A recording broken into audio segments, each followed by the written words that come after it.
Moi, je suis Christelle Perrin et je suis directrice du pôle animation et communication de programme. Donc, je travaille chez Andes, qui est l'Association nationale des épiceries solidaires, qui est un réseau de plus de 600 épiceries solidaires en France.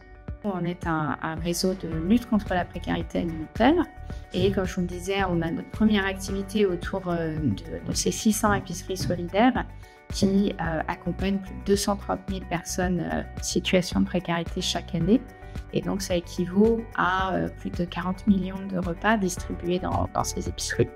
Et on a aussi un pôle approvisionnement donc, qui est géré en atelier chantier d'insertion qui permet de soutenir les épiceries solidaires et d'autres acteurs de l'aide alimentaire, notamment de leur approvisionnement en fruits et légumes frais. Donc nous, vis-à-vis des épiceries solidaires, à la fois, on a toute une équipe dans un programme qu'on appelle la Pépinière, qui est en fait un incubateur à épicerie solidaire et qui va accompagner les collectivités ou les associations locales à créer leur épicerie solidaire.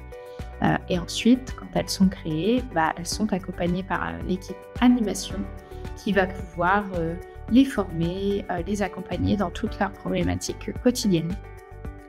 Donc nous, on travaille en collaboration avec beaucoup d'acteurs, évidemment avec les autres acteurs de l'aide alimentaire, puisqu'on travaille en complémentarité. On travaille beaucoup aussi avec les partenaires publics et les partenaires privés. Alors, les épiceries solidaires sont vraiment un acteur clé de la transition alimentaire pour tous. Parce que déjà, ça permet de rendre accessibles des produits de qualité et variés qui sont choisis par les personnes qui bénéficient des épiceries solidaires. Il y a beaucoup de sensibilisation et d'accompagnement aussi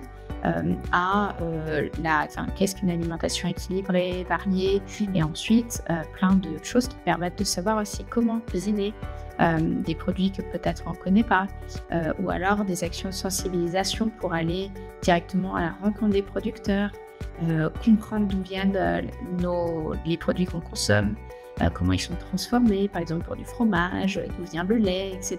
pour les enfants. Donc vraiment au cœur, c'est vraiment une de nos missions d'aider à cette compréhension et transition alimentaire et avec un volet de plus en plus important sur l'alimentation durable.